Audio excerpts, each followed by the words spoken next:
You are listening to the podcast of the Mathias Corvinus Collegium, the largest talent management institute in Hungary.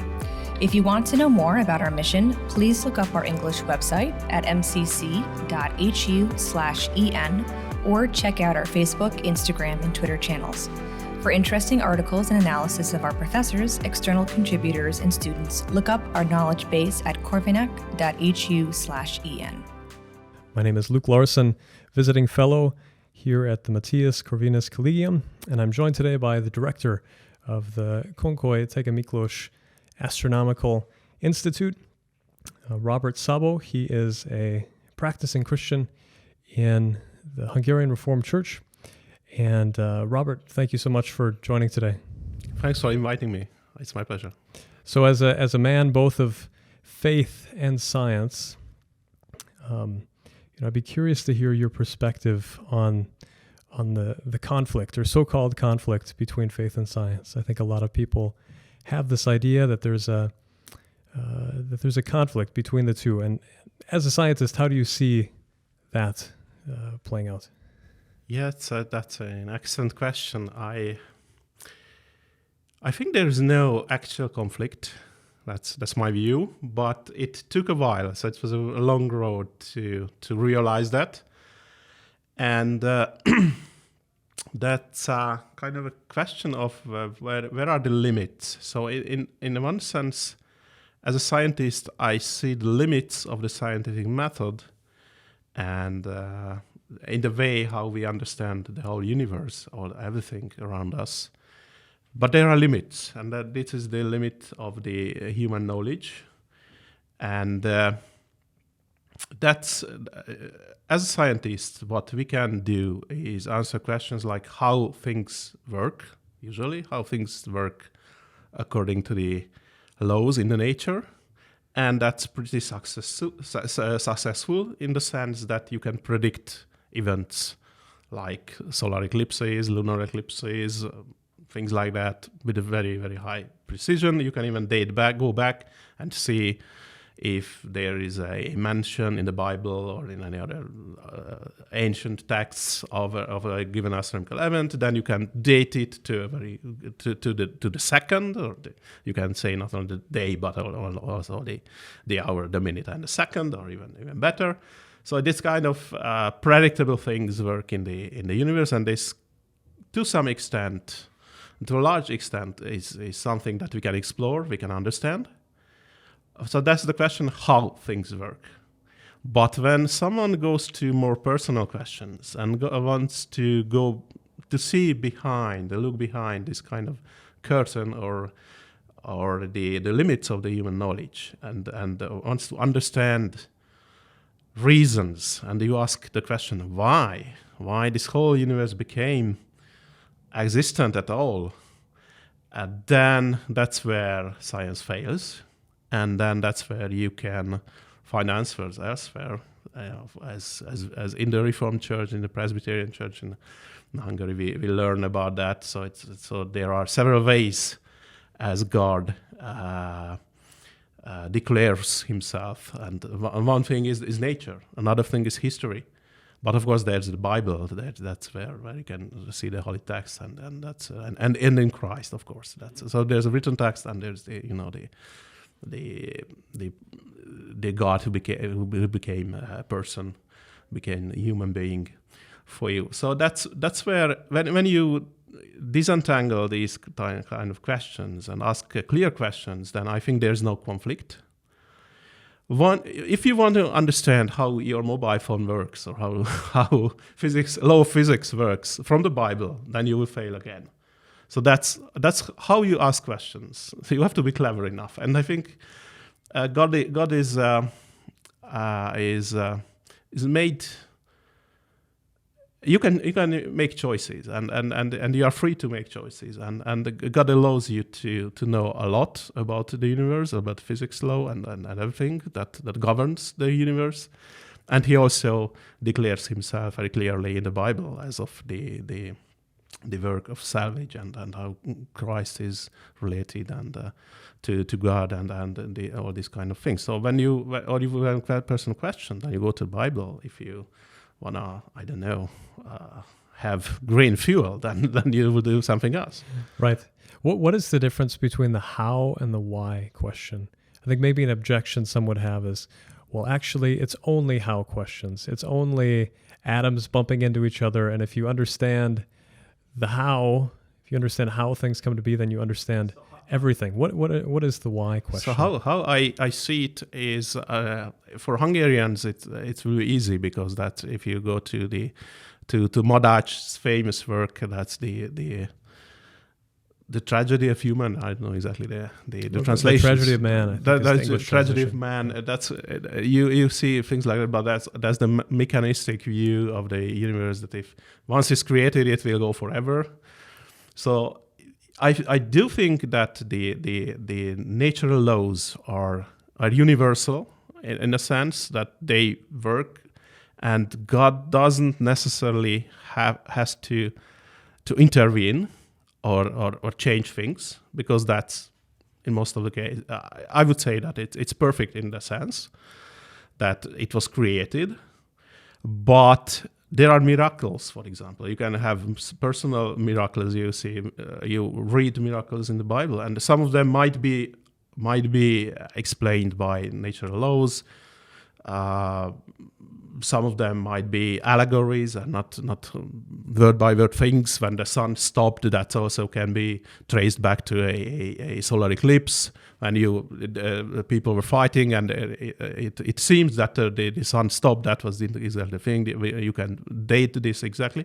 But in other cases, if someone resurrects from death and the water is changed to wine, you cannot simply really explain. So there are cases when God might intervene just to show his power and demonstrate it.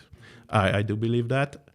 But there's a difference, and if you see that, and I on purpose used the word creation. So the word was whole universe was somehow created, and you can go back to the very first second, very first moment, to the tiny fraction of a second.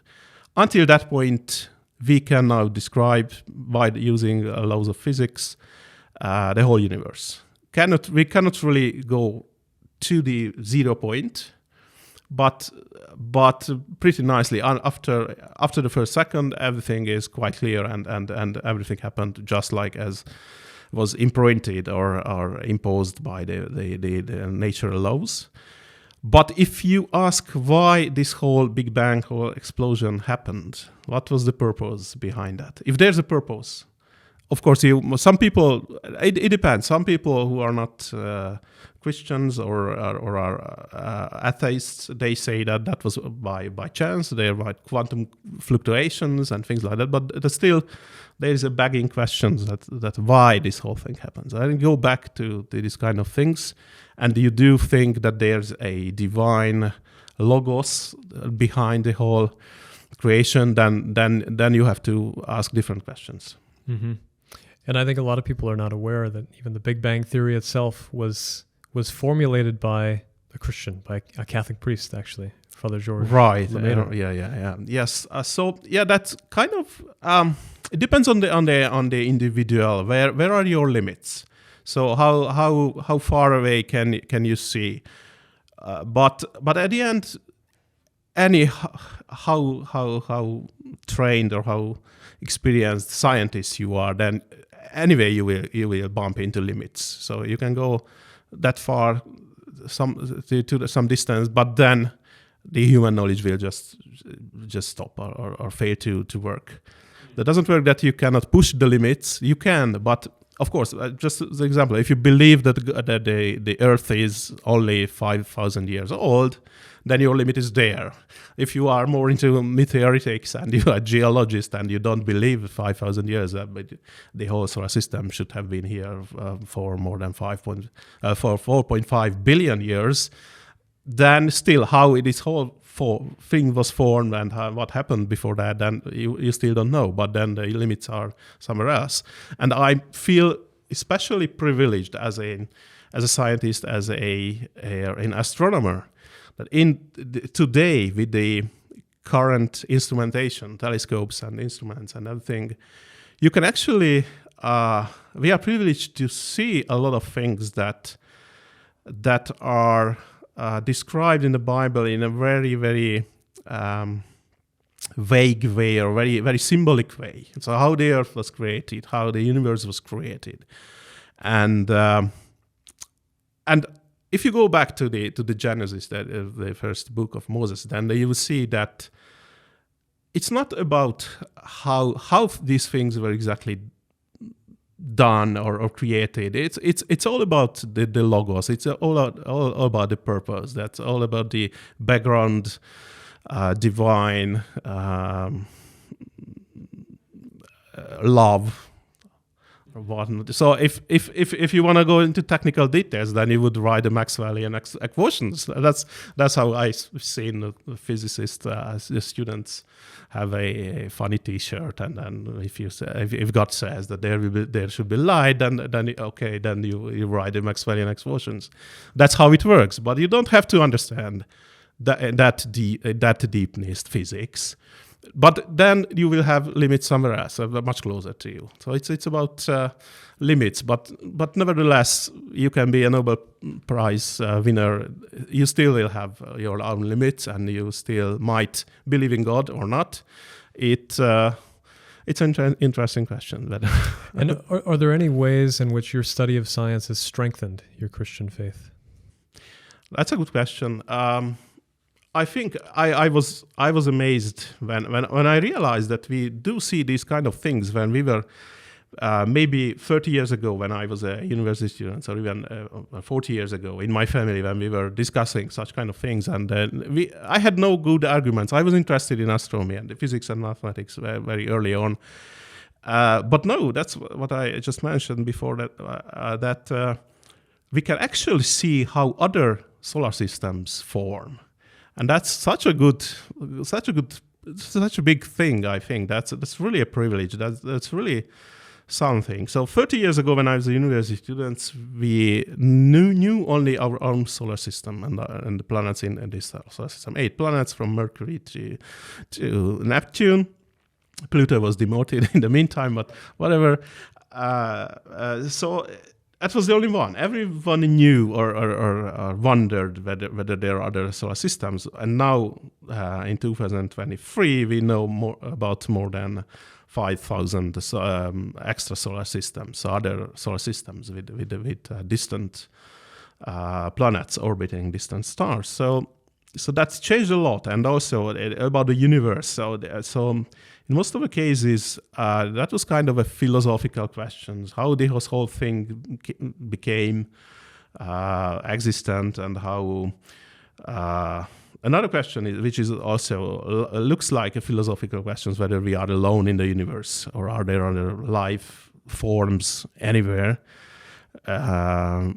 And it's kind of philosophical questions, but now we can make them scientific questions, and we can build instruments to actually measure, actually see, actually test, or make even experiments to test such kind of questions. So we can run simulations where we see that with all the universe, all the matter packed into a simulation, and all the other ingredients that we know about, and you start the simulation, it will behave like our own universe. So it's kind of a simulation that simulates the whole universe. This is amazing, and this is amazing to understand that this kind of things and see these kind of things. So I think these revelations, when I realized that we can go that far, this actually strengthened my faith. And also the thing that I always took it very seriously, that if someone has a talent, then you have to do something with that. So I was always good at mathematics and physics, but I always thought that it's something that I was given. So it's not something that I earned, or I was a diligent student, and that's why I understand physics better. I always knew that there's something else. Another example is that I played the organ. I was a church organist for many, many years. And that's also a kind of a talent because I'm a self-taught organist. I can say that. There were summer camps where organists were trained and people who worked in the church, but we didn't really get that much. So I never went to a music school. I always went to the swimming pool because I was a swimmer. So really, I can really state it's a fair statement that I'm a self-taught organist, but I do know that I would never be an organist, a good enough organist, an excellent one, because that would take much more.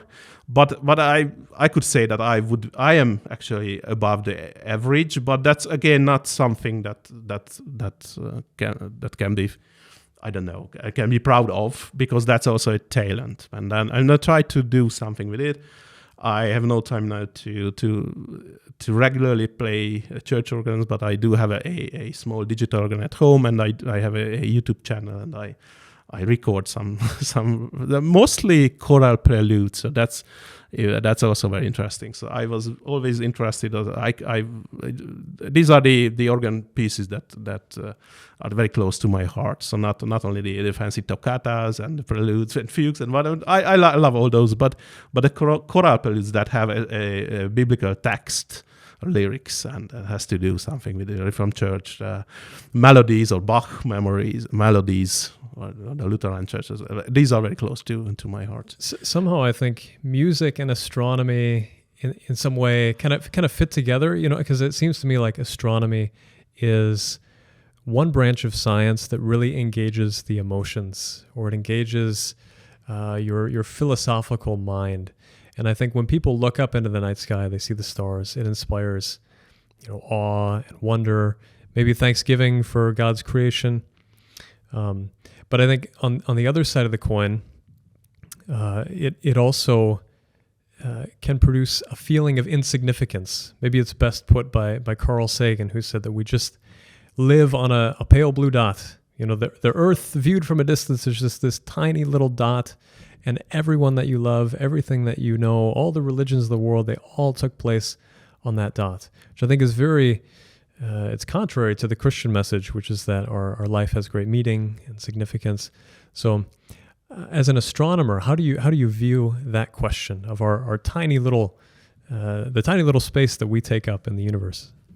That's indeed just one reflection to your previous sentence. That indeed, from the time of Kepler or even ancient Greeks, astronomy and the music was always had very close ties. And Kepler was looking for the harmony of the skies and the motion of the planets that should be somehow in harmony with each other and things like that. But yeah, indeed, it's a very close connection.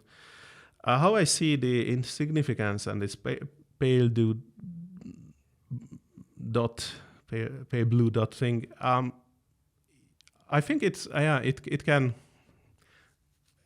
can work in two ways. Once you can realize your insignificance, on the other hand, you have to realize that you are bound to Earth, and that's a very close community. In a sense, we are here, the whole humankind and everything else, all the living forms, plants or animals and everything else, and we have to rely on each other. We cannot escape, in a sense. Even if we discover planets very, very far away, we cannot go there. I strongly believe that. Not in our generation, maybe not for 100 years. We cannot go to planet B, to Earth 2.0 or planet B. We do not have planet B. You have to really save our own planet. And so in one hand, you can think that we are insignificant in the universe, but on the other hand, what I used to say that if you think about space, that's certainly true. The whole solar system takes up only a very, very tiny, insignificant amount of the whole universe, the volume of the whole universe, and there are enormous distances to the next closest star, and even to 10 billion light years from here, and things like that. But if you think about time, that's an interesting thing. So the Big Bang happened 13.77 billion years ago. We know that quite exactly. There are more than one experiments that give the same number, so we are pretty sure about that. Even stellar models give us that the oldest stars can be around 13 billion years old, cannot be older. So a lot of things that fit each other and strongly argue for that date. So that's 13.7 billion years ago. And then the solar system was formed much later, 4.5 billion years ago. And life, as we know it, has been around on Earth since, maybe not from the very earliest phases, but more than 3 billion years ago, life appeared on Earth. And if you compare that 3 billion years to the 13 billions, that's not so much a difference anymore. So almost 1/3 during the whole lifetime of the universe, Earth was here and life started just right after the beginning. So, of course, civilization is much later, and humankind appeared much later. But the whole life, from the bacteria and the very simplistic first creations, they were there. For quite a long time, and when you think about that, the sun is also a latecomer, so was created or was formed quite late. There are stars that are at least twice as old as the sun, and can shine and can work for quite undisturbed for 10 billion years or even more.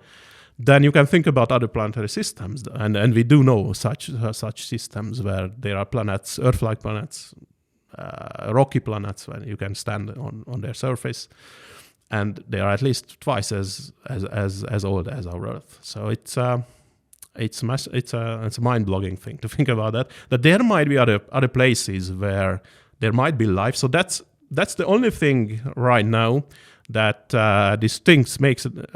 makes our life, makes our planet, makes our Earth so distinguished, is that's the only place where we know there's life in the whole universe. But it doesn't mean that there isn't life anywhere else. And we are just now entering in that era where astronomy, astrophysics, and large telescopes can investigate other planets' atmospheres or even surface to see whether there is life anywhere else. So if you see the history of astronomy since the Copernican revolution, that always was about demoting our distinguished, privileged situation. It turned out that the Earth is not in the center of the whole cosmos, and then it turned out that, okay, then the sun is, but it turned out that now the sun is only just a very regular star, normal star out of hundreds of billions others. Okay, then 100 years ago it turned out that it's not only our a galaxy that exists, but there are other island universes. That's how they called it. So there are other galaxies, and now about 30 years ago, it turned out that there are other solar systems. We now do know a lot of other solar systems, but the only thing that was not discovered as yet, if there is life on any other planets in the universe, there might be. I think it wouldn't. That's an interesting question, whether that disturbs Christians or makes any difference. I don't really think that, as we cannot go there, and I also believe that they don't really can come to us. I don't believe on any of those claims that the UFOs are just flying on Earth. That's just not true. There are many more astronomers, amateur astronomers, order of magnitude more amateur astronomers who look and stare at the sky every given moment, and they don't really see. It's always laymen who claim that they see UFOs, astronomers and amateur astronomers. Those who know the sky and have the instruments, so interestingly, they never claimed anything like that. So that's a strong indication for me that there are no UFOs as such. So the thing is that at one point that might happen. It might happen that they discover life somewhere else. It wouldn't be necessarily an intelligence. It might be just like an Amazonas forest, green plant, or bacteria, or something like that. But that's again, it used to be a philosophical or theological question whether there's life and whether it's permitted by Bible or something like that. Now we can actually transform it or see it as a scientific question. We can build instruments and see other planets. And then if we have 1,000 planets, we can say that, okay, on 2% of those, there's life. Or on 10% of those, there are chances or there are good conditions to see something. And out of those, that's an interesting question. If there is oxygen, there's a temperate climate, there's water, then how many of those will host life? We don't know. We just don't know. It's very exciting. Well, speaking of things spotted in the night sky, one thing that you mentioned before the recording today that I thought was really interesting was the Star of Bethlehem, which of course was the star that the wise men followed to Jesus, Mary, and Joseph at the birth of Christ.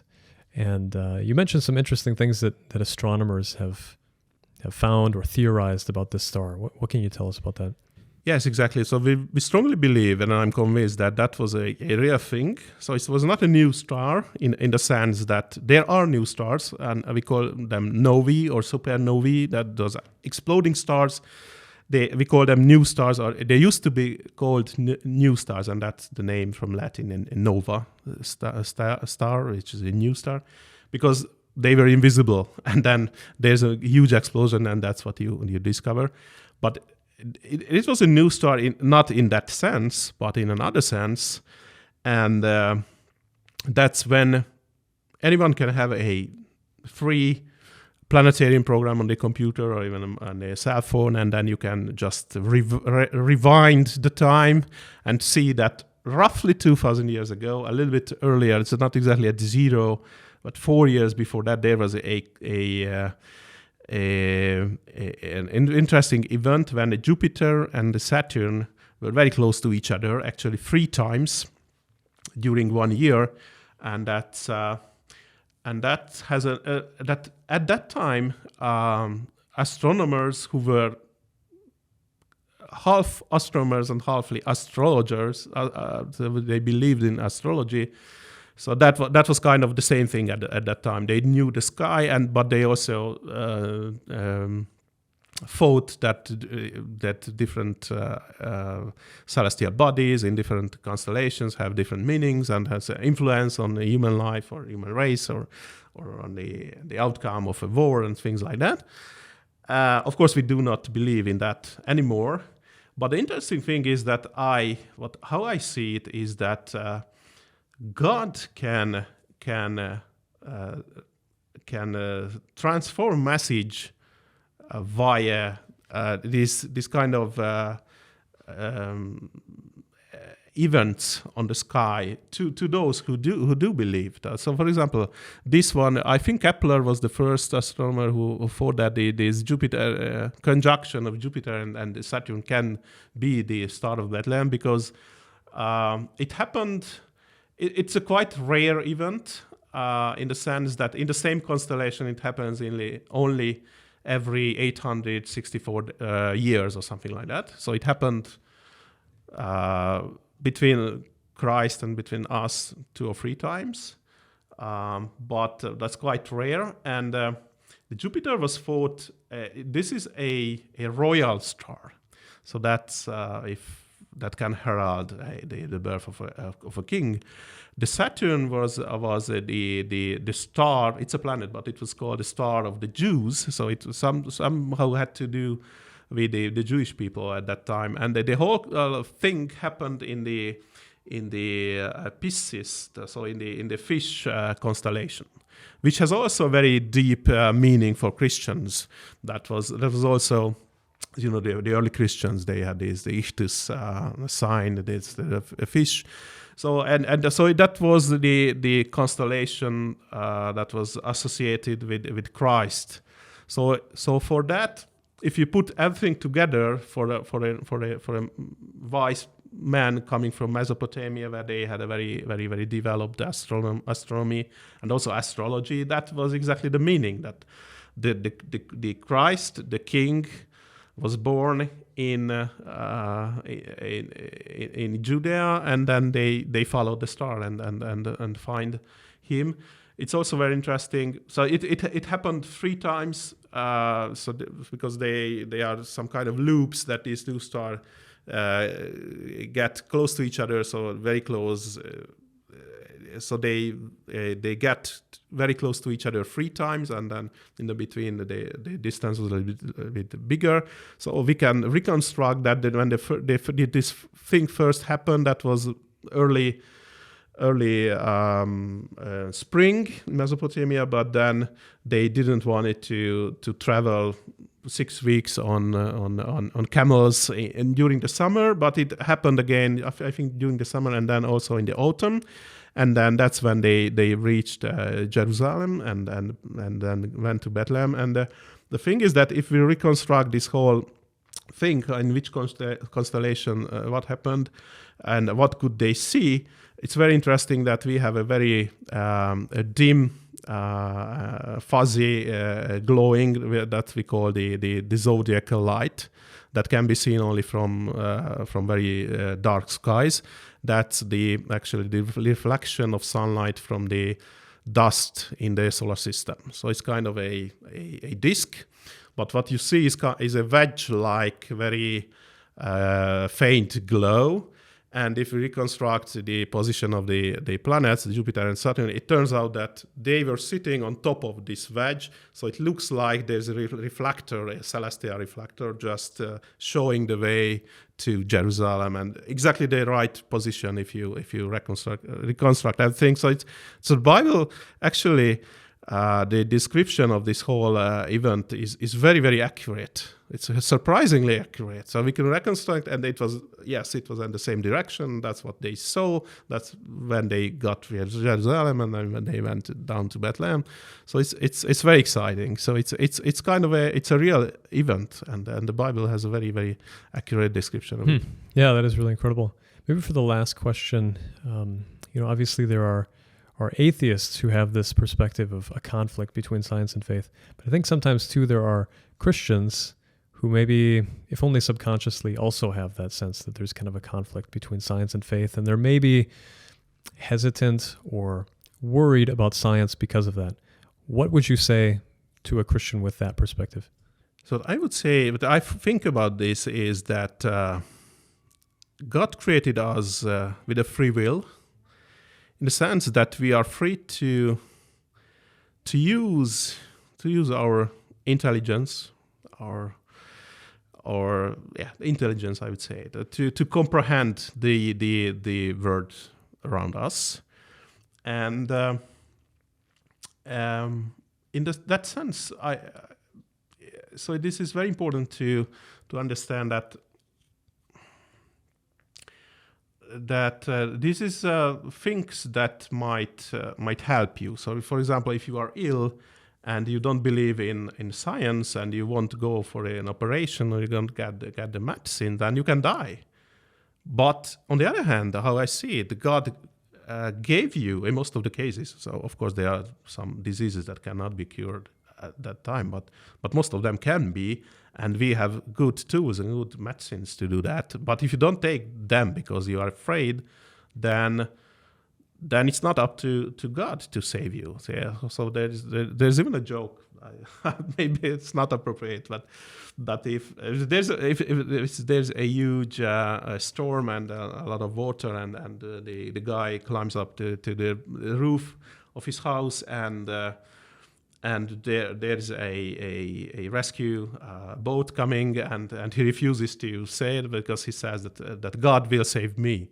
And then it happens 2 or 3 times, and he just dies because he drowns in the water. And then he goes to the heaven, and he says to God that, "My Lord, I was waiting for you to save me." And he said, "I sent 3 boats, 3 rescue boats." So that's how I see it. So we have everything in our almost we have a lot of tools. We have a lot of power here on Earth as the most intelligent species, and we can use that for our good. So I think most people, even if they if they deny that mankind landed on moon and they don't believe in, I don't know, very stupid things right away, that flat earthers and things like that. But you still use your mobile telephone. You still, I don't know, travel on fast trains and whatnot. So you still use weather forecasts, and it is coming from space, and they do a lot of mathematical calculations in the meantime. And so some people I see on Facebook, for example, like yet another day I haven't used the Pythagorean theorem or something like that. You had to know it in elementary school, of course. But if you just use your GPS on your phone and you want to go from A to B, how many times you think that this Pythagorean calculation was run in the big background? You don't have to know about it, even you don't have to believe it, but it still happens. So the choice is us. I think God created us as a species with free will, and it's up to you how you use it. Well, thank you so much for joining us today, Robert. Thank you very much. It was my pleasure. Thank you for listening to this MCC podcast episode. For further media content, please look up our English website at mcc.hu/en or look for us on Facebook, Instagram, and Twitter. If you want to read more by our professors, external contributors, and students, check out our knowledge base at corvinus.hu/en.